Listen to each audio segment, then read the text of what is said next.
Kalau kemarin sudah mengalahkan telak Brunei Darussalam, calon lawan Garuda Muda malam ini adalah Filipina. Bukan lawan yang bisa dianggap enteng. Dan kita akan ulas peluang timnas bersama analis sepak bola Moses Sosa malam hari ini yang sudah hadir di studio. Selamat malam, Moses. Selamat malam, Mas Salam Radhi. sepak bola. Salam sepak bola. Nah, sebelum kita lebih jauh, kita lihat dulu di Indonesia ini berada di grup A. Kita akan tampilkan VT-nya. Putaran keempat ya? Ya. Oh, ini ada di grup A, ada Indonesia, Malaysia, Filipina, Brunei Darussalam. Ya. Kemarin Filipina mengalahkan Malaysia. Ya sepertinya di luar dugaan ya.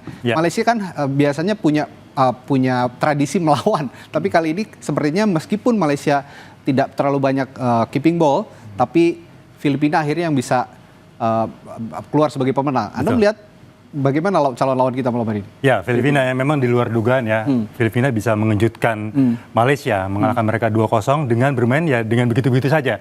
Artinya tidak istimewa gitu. Istimewa, Malaysia mengurung tapi tidak bisa menghasilkan gol gitu, dibuat putus asa. Nah, ini justru adalah tantangan buat timnas kita ya. 1 jam ke depan akan menghadapi mereka. Jadi strategi terbaru, artinya strategi yang beda kan, ada istilah beda lawan, beda strategi ya. Ini memang kita harapkan akan diterapkan oleh Van den Berg.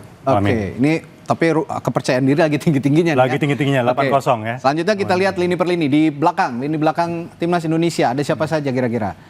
Di lini belakang timnas kita, dari kiper dulu, dari penjaga gawang sepertinya Cahya Supriyadi tidak akan tergantikan ya. Kalau kemarin starternya Cahya kan sempat diganti, sepertinya akan ada alternatif malam hari ini menurut Moses? Lawan Brunei kita menang 8-0, starternya Ardiansa ya. Jadi Ardiansa ya, jadi clean sheet. Sepertinya memang Van den Berg akan menerapkan don't change the winning team. Saya pikir Ardiansa akan berada di bawah misar gawang sejauh ini ya, kita lihat perkembangannya nanti seperti apa. Walaupun sebenarnya Cahya Supriyadi dan Dava juga punya peluang untuk itu. Oke, di lini belakang setelah penjaga gawang ada beberapa nama juga, saya lihat kemarin juga ada Ferrari dan beberapa nama lain, yakni dia, Brandon Shoneman, Kakang Rudianto, Donitri Pamungkas, Afarezi Buffon, Ferrari, Kade Karel, Frankie Misa, dan Ahmad Maulana. Kira-kira starter, center back, kayaknya bakal 4 lini belakang karena diisi 4 orang ya? Ya, sebenarnya lagi-lagi tidak akan mengubah formasi ya. 4 di belakang seperti saat melawan Brunei, Ahmad Maulana ada di fullback kanan, kemudian di fullback kiri ada Donitri Pamungkas, dan di tengah Ferrari berduet dengan Brandon. Ini pemain-pemain yang memang reguler bermain di Liga 1, Super League sekarang ya. Selain Brandon ya, Brandon baru masuk di tim. Oke, ke lini tengah, kita sekarang ke lini tengah, kita akan tampilkan juga. Sepertinya kemarin juga punya peran cukup besar dan Robbie Darwis. Ya.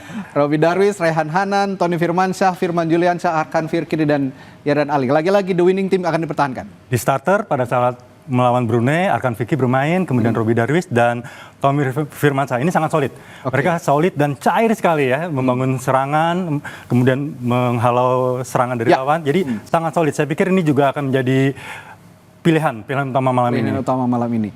Selanjutnya kita ke lini depan, tentu saja ada Jens Raven di depan dan Hoki Caraka, seperti nama-nama itu. Ada Hoki Caraka, Victor Detan, Altaf Indi, Jens Raven, Rahmat Arjuna, dan Dominikus Dion. Tapi kemarin sempat terpincang-pincang. Gimana kabar terakhir yang Anda terima tentang Jens Raven? Jadi memang ada kans bahwa Jens Raven ini diragukan ya untuk tampil malam ini ya. Kita lihat saja apakah dia akan masuk starter atau tidak. Tapi yang menarik begini, Mas Radhi, bahwa kalau Mas Radhi lihat kita menang 8-0 ya, di babak pertama itu kita unggul 7-0 ya. Dengan 3 pemain depan ada Jens Raven, Rahmat Arjuna, kemudian ada Victor Detan ya kalau saya kemarin. Ada Rehan Hanan. Nah, di babak kedua ya Rehan Hanan ditarik bersama Rahmat Arjuna dan kita hanya mencetak 1 gol. Jadi memang ini memperlihatkan bahwa pilihan pertama starter pada saat Brunei bisa jadi opsi utama disajikan melawan. Kenapa kalau Anda melihat kemarin agak kendor di babak kedua lini serang kita? Ya bisa jadi karena ada perubahan atau memang cooling down pemain, ada perubahan komposisi pemain. Jadi yang tadi saya katakan bahwa keluarnya Rahmat Arjuna juga Rehan Hanan itu juga bisa menjadi pengaruh. Ya, jadi seperti itu. Kita menarik juga kita menelaah gol-golnya Jens Raven kemarin, skema-skema yang dibangun. Kita akan tampilkan gol pertama dari Jens Raven berikut ini. Ini dia. Kita lihat kemarin ada terupas kalau saya tidak salah ya. Nah ini dia. Jadi umpan silang ya. Umpan silang dari Rehan Hanan. Sangat baik. Ini kalau misalnya ditarik ke belakang prosesnya menarik tuh yang tadi ya gol pertama ya, karena di situ ada peran Jens Raven juga yang menarik pemain belakang Brunei dipancing sehingga dipancing sehingga mereka fokusnya ke Jens Raven sementara Rehan Hanan bergerak insting di sisi ini kanan. yang yang Nah, ini jarang dia. dimiliki oleh striker-striker di Iya. timnas Indonesia sebelumnya memang. Betul sekali Mas Radi. 6 gol, kaki kanan, kaki kiri. Cuma sayangnya memang kita tidak melihat gol dari kepala ya. Oke. Jadi tidak memanfaatkan tinggi badan dia Iya, padahal punya 189 tinggi badan, cm. postur, Iya, postur betul yang sekali. sangat tinggi. Jens Reven. Oke, kita lihat gol yang kedua dari Jens Reven. Ini juga ya. Ini masih. Bolanya mirip-mirip dari sisi kanan. Ya. Ini Ya, tapi kali ini, nah ini gol ketiga. sempat ditepis. Ahmad Maulana. tapi Jens Reven Robi dikasih Darwis, peluang juga, dia tekuk, kemudian kaki buka kiri. ruang ya, kaki kiri. Jadi Ya. kiri kanan main ya, Jens Kiri Reven kanan ini. main, kiri kanan main. kanan main. Tapi yang seperti saya bilang tadi, tidak ada gol dari kepala. Ini yang Ya. kita tunggu nih, gol dari Oke, kepala. nih. dan itu tentu saja umpan-umpan silang yang diandalkan, yang akurat dari para pemain sayap kita. Betul, ini lolos dari jebakan offside. Oh, Ya, yang ini tadi masih ini. yang gol kedua. Kita Betul. tampilkan gol yang ketiga. Kita akan tampilkan gol yang ketiga. Ya, oke, ini umpan lambung dan Iya. pemain belakang tidak bisa mengantisipasi, Reven langsung eksekusi. Jadi kelihatan ya, Insting ini, striker ya. ini insting striker, killer, pembunuh. Jadi Ya. ada peluang, sikat, Langsung gol. sikat. Benar. Oke, ini tidak ada ampun ketika pemain belakang gagal mengantisipasi umpan lambung. Ya, Ya ini masih yang tadi. kita langsung lihat ya. disikat. Terlepas Oke. dari kesalahan pemain nomor 23 Brunei ya, yang Ya. tidak bisa menjaga Reven. Tapi di sini terlihat sekali Reven bisa memanfaatkan Oke. peluang. Nah, ini ada juga gol keempat yang tidak kalah baiknya, skema yang tidak kalah baiknya ditampilkan dari throw in kalau saya tidak. Ya. Betul sekali. Dari Robi Darwis. Robi Darwis, ya, tenang throw in. ya.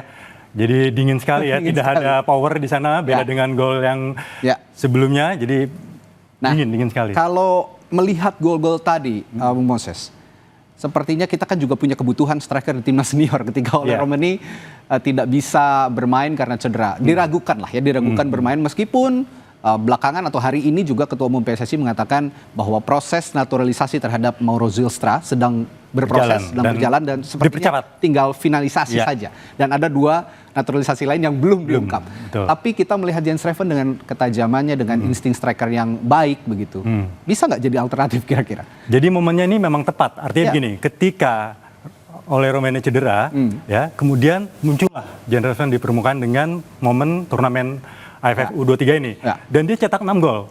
Jadi ya wajar ketika semua mata itu tertuju pada dia. Seolah-olah dia menjadi satunya opsi. Padahal kalau kita lihat kondisi lain. objektif komposisi skuad timnas senior per hari ini, Ya. jadi paling tidak sebenarnya ada 2 opsi yang bisa dilakukan oleh Patrick Kluivert. Yang pertama adalah memanfaatkan striker-striker murni yang ada. Ada Ramadan Sananta, kemudian Hoki Caraka, dan juga Setian Bagaskara di sana. Oke. Ya, jadi striker murni atau memanfaatkan pemain yang bukan striker murni yang bisa ada di posisi nomor 9. Oke. Ya, dan kita pernah melakukan itu di era sebelumnya. Ya. Ada Rafael Strike dan juga Ragnar Ormangun. Jadi sebenarnya kalau ngelihat kondisi objektif skuad timnas senior sekarang, kita bisa melihat itu. Tapi kan ini dinamis. Dinamis, Ya, betul. dan federasi gerak cepat. Ya.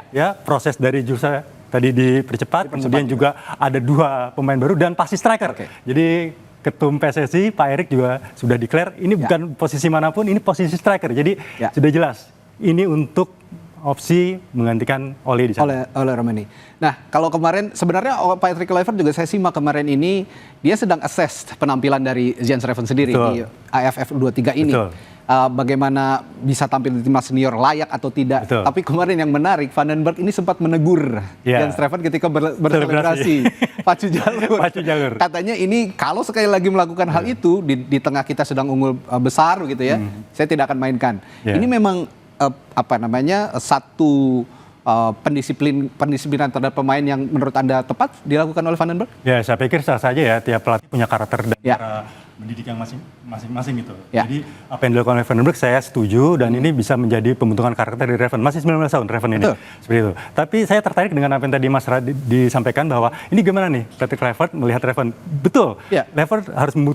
Reven maksud saya harus membuktikan penampilan dia di AFF ya. AFF. Dan yang lebih pentingnya lagi adalah bagaimana dia bermain di Super League nanti bersama Bali United. Ya, betul. Itu yang paling Ini penting. baru Kenapa?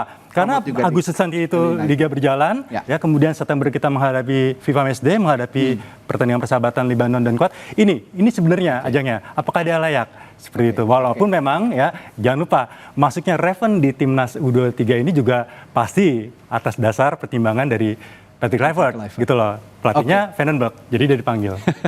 Nah, kalau gitu pertandingan nanti malam ini melawan Filipina meskipun katanya agak diragukan Reven bermain, Ya. mudah-mudahan ada kans menjadi pemain pengganti dan nanti di pertandingan berikutnya melawan Malaysia dan di fase-fase berikutnya Piala AFF bisa jadi ajang pembuktian buat Reven dan Kluivert setidaknya bisa melihat alternatif lain pengisi pengganti Oliver Normandy dari sosoknya Jens Reven ini kira-kira? Ya, tentu saja. Jadi Ya.